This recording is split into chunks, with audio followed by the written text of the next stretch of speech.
Oh, hey, wine. Oh, hey, man. Well, hey, man. Yeah, we changed it up a bit today. Yeah.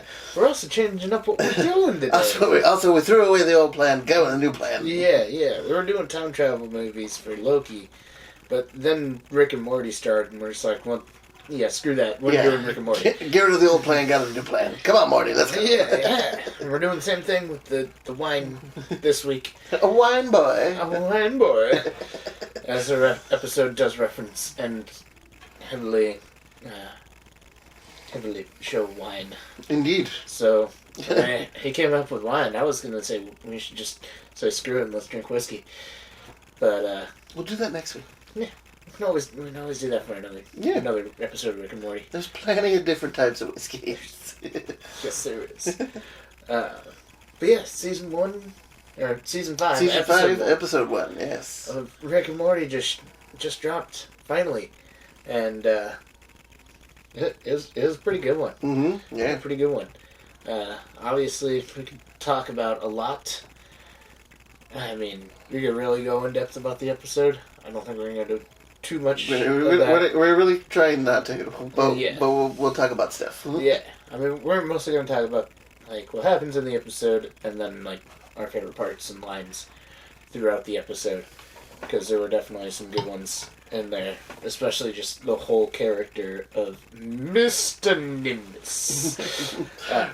All his poses. Yeah. Mr. Nimbus. Poses and pelvic thrusts. Yes, and he controls the place. I like that. Yeah. But before we jump into the episode, let's talk about the wine, man. Yeah, I like this. This is nice. It is nice. It's also a nice change of pace from beer. To like, talk about wine, everyone. Yeah, you know? And whiskey. Yeah, I mean, we're mostly just alcoholics, not just drunk, beer. Wait, first off, alcoholics go to meetings. Yeah. We don't bother with that. We're drunk. We're just drunks. Yes. We just get drunk. Yes. But, yeah. We like the more sophisticated. Yes, we're all around drinkers. Yeah. There's not really too many things we tend to stay away from alcohol wise. This is Very nice. true. This is a really good wine. Very tannic. Mm-hmm. Like, as soon as it hits my mouth, it's like that entire area just starts drying up. Yep. Which I wasn't expecting. Like, when this bottle is full, it looks black. Yeah, it's really cool. Super, dark and jammy. Like, it reminds me, looking at it, it reminds me of the dark red from 19 Crimes. Yes. Where it's, super dark looking, and that one's, super fruity and jammy. Definitely more on the sweet side of that one. This one definitely still has some sweetness. I mean, you're getting some of that dark fruit and plum kind of stone fruit flavor. Mm-hmm. But then that oakiness. Mm-hmm. That toasted oak really comes in. Oh man, that's nice. It brings with it a lot of tannins too. Mm-hmm. But it's good. Mm-hmm. It's not unpleasant at all. No, not at all. I'm going to have to sip this. I'm going to have to keep that cup over there so I don't drink it too fast. I know, right? It's kind of easy to drink. It really is. It's super smooth. There's no, harsh, I don't know, flavors whatsoever. It's there's all, no, flavors in there that I'm everything I don't is really super like well that balanced. My wine. Super well balanced. Each flavor flows really well, right into each other. And it's so nice. Yeah. I'm gonna have to buy another 13.5%, so definitely right in the middle of the road for reds. Mm-hmm. Which, I mean, high alcohol is always nice, but sometimes having a little bit lower alcohol tends to mellow it a bit. And unlike whiskey, where if you have a lower percentage, it usually means that it has fewer, nuances to it. Fewer notes. This is kind of the other direction where, as it ages, it's going to kind of drop a little bit in alcohol at a certain point, and, that's just more maturing. Mm-hmm. So, Yeah. They tend to be a little bit more easy to get notes from and like pick out flavors and whatnot. Mm-hmm. I'm not super good at picking out notes for wine. Yeah, neither am I. But I definitely get the dark fruits. Like it says plum. Mm-hmm. I definitely get that. You definitely get that oak. You definitely get that in there. Yeah, that oak is a big flavor in there. Yes. I also get like kind of a cherry. Yeah. With the plum. Yeah. Dark cherries definitely come to mind. Yeah. But yeah, it's pretty darn tasty. Oh, yeah. And, I definitely see this being paired. I mean, it's still a little jammy. I think it's like in terms of like the dark fruit. And, is it like $9? $8. Oh, $7.99. $7.99. So it's decently priced. Yeah. For and California red. For a good red wine that you're gonna enjoy. Yeah. Yeah. Estero. Yes. Yeah. I'd give this a solid 4. It's good. I'd go back to it, but at around the same price range, there's a couple other wines I'd probably pick up over this. Tribunal would be one that I'd. Like, if I'm looking for a red blend, that's going to be like one of my go-tos, and it's only like $2 more. And yeah, so it's not at the tippy top of the list, but it's close. It's close. If I need another type of red blend, I'd grab that for sure. Oh yeah, easily. Yeah. Yeah. You right there with the 4 as well? Oh yeah, easily. Yeah, I'm gonna. Yeah. Yeah. It's not one of my favorite wood wines, but it's definitely up there, and I really like this. Anyways, now we talk about the Rick and Morty. Mr. Nimbus! Mr. Nimbus. Yeah, so the episode opens up with Morty carrying Rick basically through like some weird dimension with like dimensional crystals where you can see like other like times and variations. There's a time zone where we're Blade.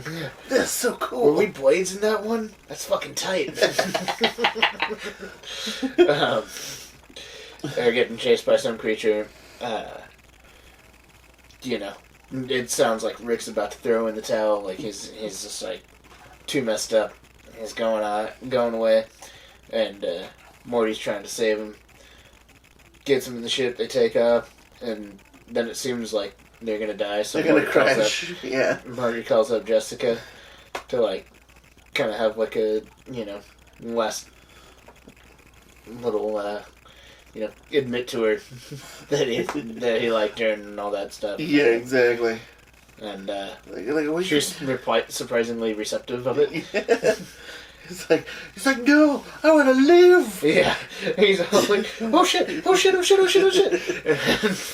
saves them, but lands in the ocean. Which, when Rick wakes up and asks, where are we? The ocean? On Earth? On Earth? No. So like, oh god damn it, Morty.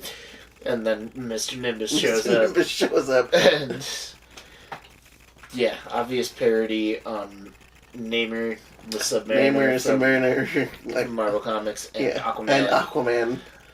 They're both kind of. Well, they're merman. Mermen. So like. But Mr. Nimbus is just like hypersexual, over the top, super dramatic.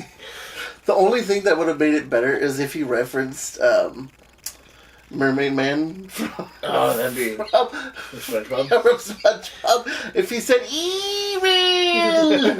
And Rick... That would be pretty great. That would have been great. Yeah. Yes. But yeah, and then the opening credits start. You get a whole bunch of new opening credit scenes. Some of which are going to be from episodes that are coming, and some of which are just... Thrown in there. And, parts that have always been in there. Yeah.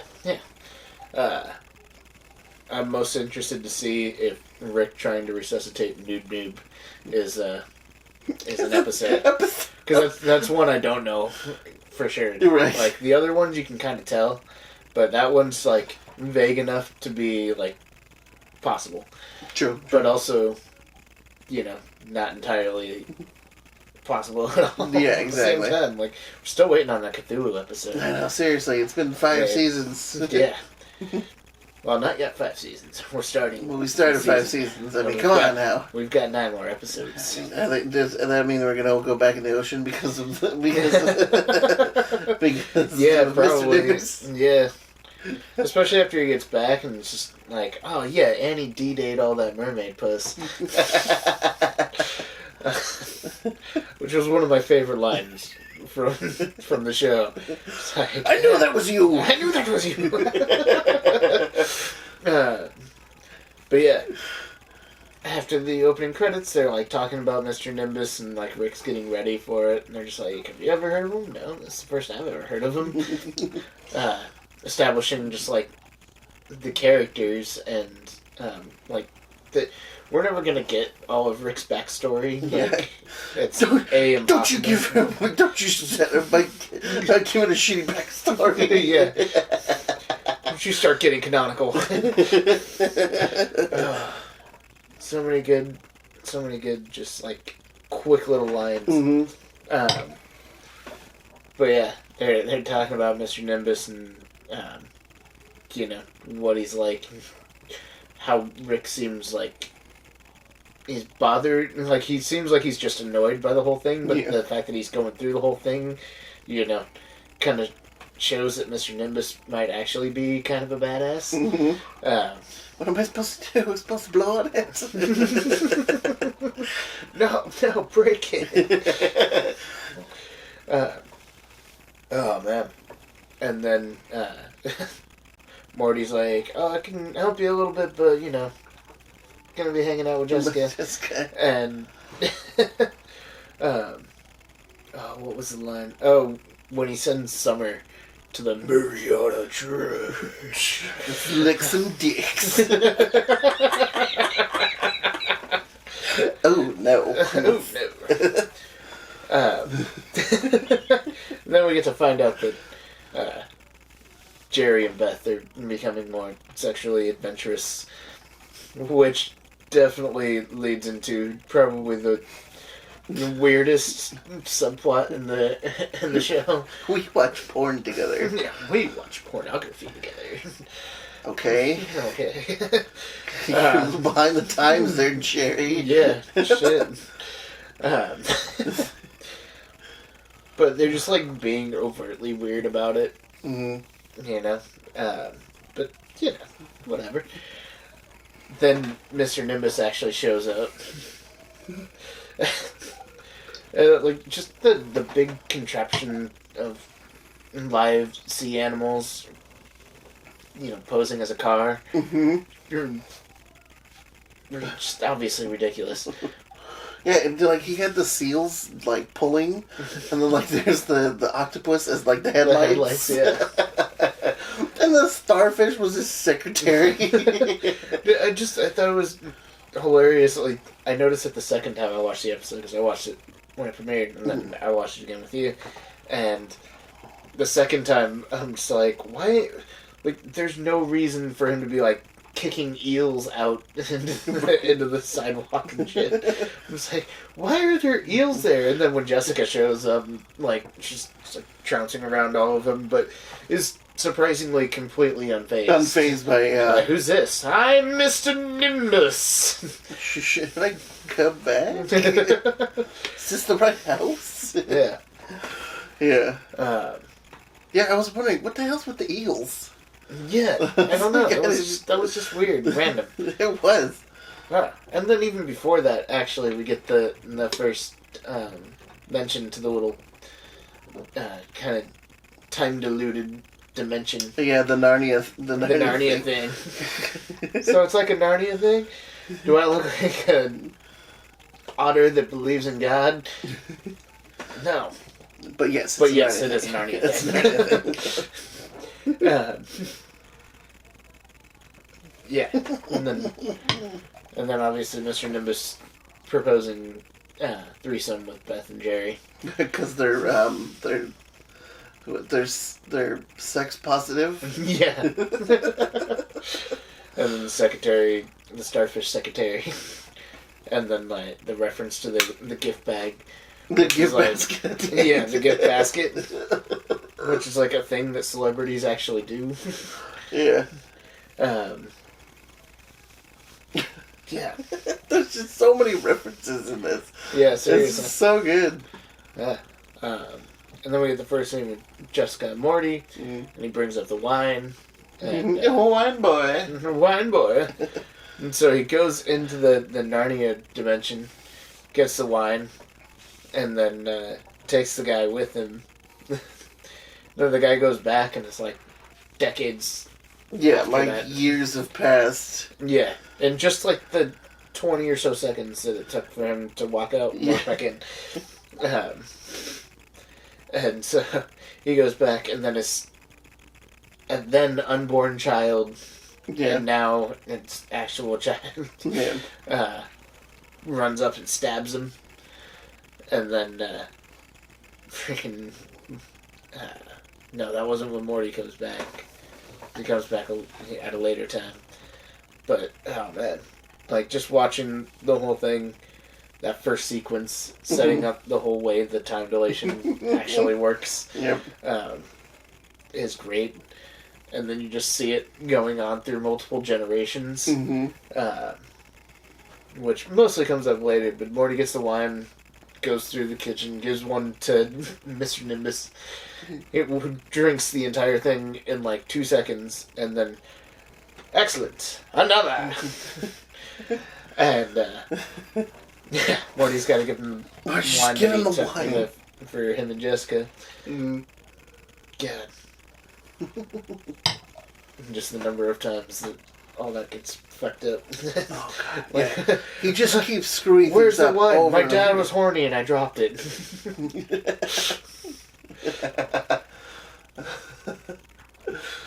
Don't tell Rick. Yeah. And then they're talking about signing the treaty.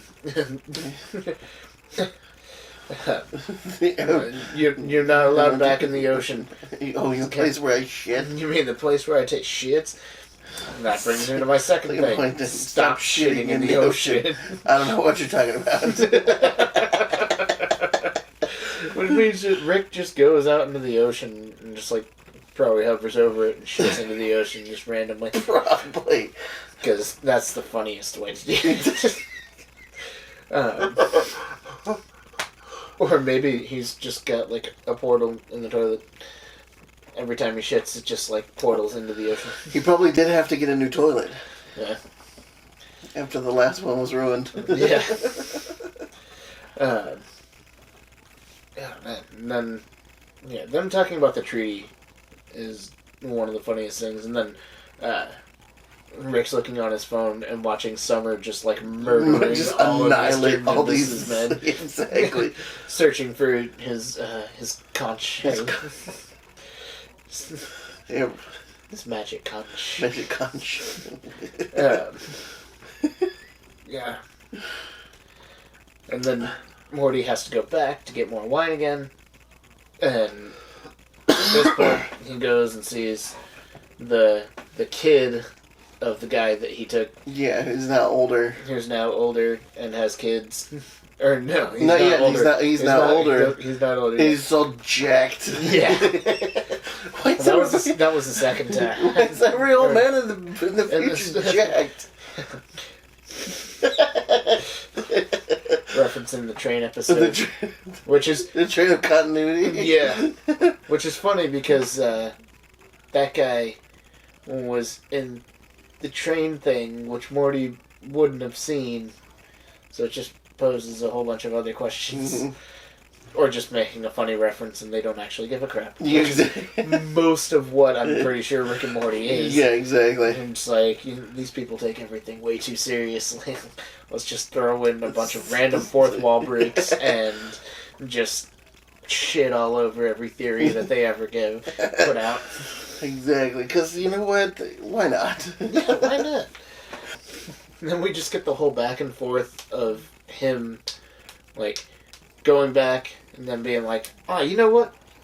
No. He goes back and fuck you, old man. Fuck you, old man. And then he kicks the old man's ass, who still tries to stab him, too. Gets a bottle of wine, goes back in, drops it because his dad's horny, and then goes back. And this is now, like, medieval times for them, and they've built up a castle around the spot where he comes back. Mm-hmm. And they immediately just, like, try and destroy him. And then he's just like, he goes back, it's like, oh, no, fuck this. Yeah, so he gets, like, armors up, and like, all goes the weapons. Back, completely annihilates an even further generation down the line. Yep. And freaking just, and then leaves. He leaves the gauntlet there, yeah. Which advances their technology significantly. Yep. So yeah, it's like, how do you screw this up even further? Oh, let's leave this massively scientific object so they can further advance like thousands of years even faster. Yeah. And then we get the whole subplot of you know, the mom training the son to be the traveler. Yeah. And travel to the other dimension. And that whole sequence is just ridiculous because then he comes out to fight. Fight Morty. Like, their fight is so nonsensical too because he's like, go full on swinging at him and stuff, and it's like, this guy's been training for how long? And they literally get into a point where they're just like, exactly. And then he blows up the wall and kills Mr. Nimbus' squid. Yep. And we got that whole thing, and it's like, who the hell? Wait, who is that? Yeah. And Jessica gets him with the corkscrew. Yep, and he goes through all this like time stuff. He becomes old. He turns into a baby, like a younger version of himself. He even sees the ending where it's like this cosmic owl on like a tree, like a tree of life and stuff. Yeah, it's like, you are not worthy, mother. And then sends him back after blasting him in the face. And then he just kind of disappears into a ball and gets sucked back in with Jessica through that time warp. Yeah. Leading to Jessica becoming a time god. I'm a time god. That was my favorite line. Fuck off, I'm a time god. That was a great one. It was. Morty goes back in to save her. Goes through the whole thing. Yeah, we had like a Cloud Atlas reference, or yeah, kind of. But and then which is a big fake. Yeah, and then he gets her, and they're escaping, but they're getting pulled back, and then we get that whole argument between Rick and Mr. Nimbus, which was fantastic. That's where the D-dang mermaid puss line comes from, and. Oh man, like the whole, like further developing Rick, and like that he used to have friends and stuff like that, and kind of like they're making him. It seems like in the last couple seasons, in the last 2 seasons, season 4, season 5, they're making him more fallible and like more prone to mistakes and like showing people that are actually like better than him. And, like, showing that he's less significant than he used to be. Mm-hmm. And so, I don't know, I noticed that about this episode is they keep kind of doing that throughout. Yeah, I realized that, like, very, like, at the end of season 4 and into this episode, yeah, definitely.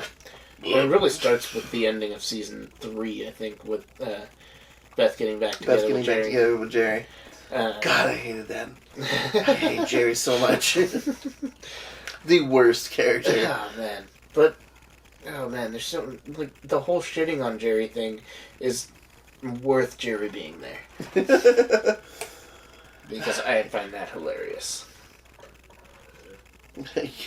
All of your teeth are suicide pills. Inside of each of your mouths, you all have a suicide pill. Not telling you to. You can do whatever you want with that information. Right after Beth and Jerry talk about watching pornography. Watching pornography. Uh-huh. God, I hate Jerry. Just because I'm leaving. Okay, that was always allowed. Just because I knew a bunch of people that are like Jerry from high school, and it's like, God, I hate definitely, definitely people that are Jerry's. Mm-hmm. I mean, not to that extreme degree, but they got close. Pretty damn close. Yeah. But anyways, then Morty tries to go back to rescue Jessica, and we get the whole Gardner Morty scene. Which was, I don't know, since it was fabricated, it doesn't really matter if that was, like, something he needed to hear, or, like, I don't know. I didn't really get a whole lot from that particular scene. Yeah. But it was just... It's a trap. It was just the freaking Narnians. Yeah, they're not like dog people. Yeah, they're like weird dog people. Yeah. I'm wondering if maybe that's a dimension where the dogs went to and they evolved. Maybe. Oh, maybe. Yeah. They all kind of look like Deputy Dog. Yeah. Oh, you know, dominant trait. I guess, yeah. And then, oh yeah. No, I guess that had already happened before, because obviously. And then, as Rick's trying to save both Jessica and Morty, he shoots the... Why he's like, why did everybody go bird cyberpunk? Cyberpunk bird. So he tries to shoot one of the birds, and Deus Ex Machina the shit. And he just, like, everything gets reversed on him, and he's like, oh shit. Well, he gets all his, like, implants ripped out of him. We might be fucked. Oh shit, we might be fucked. And then they are totally fucked until Mr. Nimbus shows up. And so much more hip thrusting. So much more hip thrusting. And, like, they really animated it, too. Like, they did. They got the girth of it just flopping. In tiny Speedo. There's a jiggle. Yeah. There's a jiggle. But it's hilarious, like, that's how he uses his powers. Then summons tidal waves and random, and even, like, dog whales from the ocean. From the ocean here, yeah. Smashes them. Yeah, they even have, like, little ears. Yeah. I didn't really notice that the first time I watched it either. I'm just like, I noticed that a lot more this time around. I'm just like, holy crap.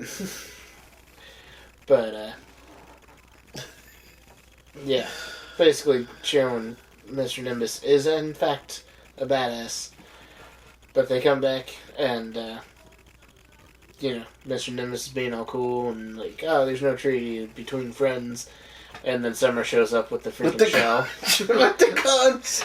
And he's like, betrayer! Just starts kicking the shit out of him. Just wailing on Rick. Yeah. And then she's all like, oh, what should I do? Should I blow on it? Blows on it, he gets, like, super freaking jacked. No, Summer, you're supposed to break the guns. And she just holds it. Yeah. Like, the entire time, as Rick's getting his ass kicked. Yeah. But,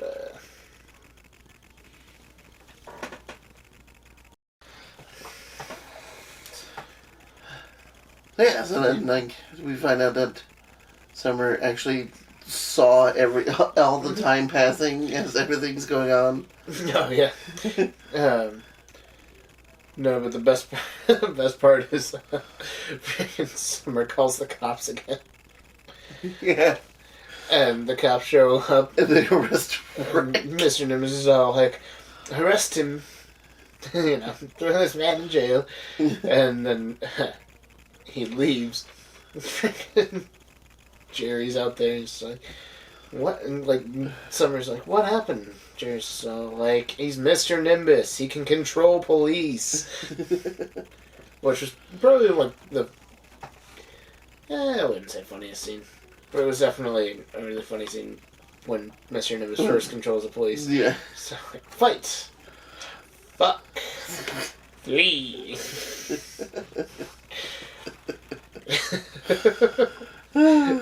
Jessica comes up and says, I just saw a bunch of police officers having sex in the front yard.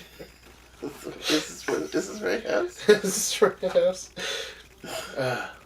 Oh, yeah, and just further, like, why was she so unfazed by that? Yeah, exactly. You know? It's like, how many other adventures has she gone on with Morty? Yeah. Well, I mean, like, there was a whole, like, the gunk episode.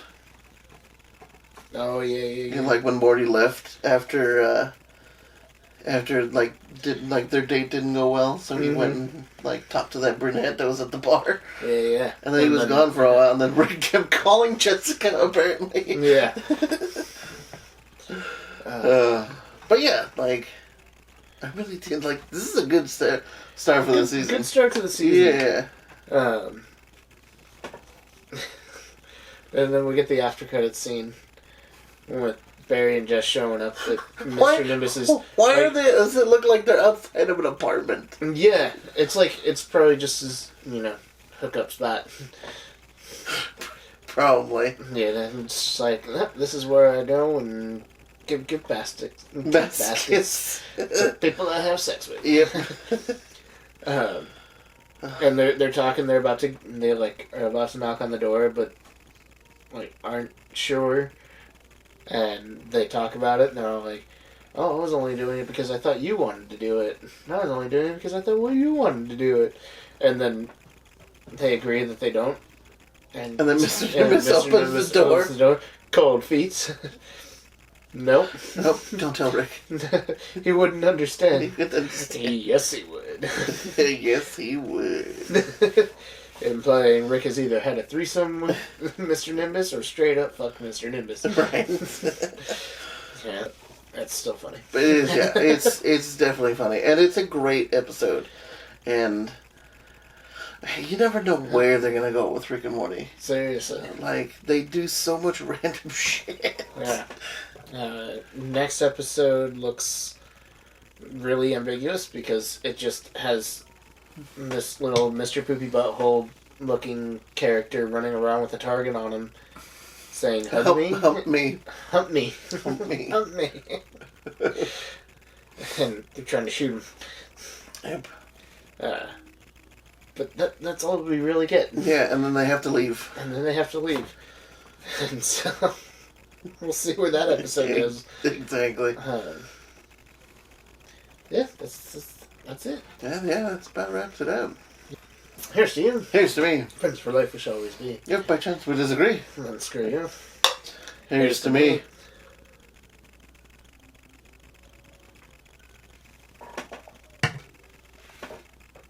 Okay, I lied. I finished it. Me too. Cheers. Cheers.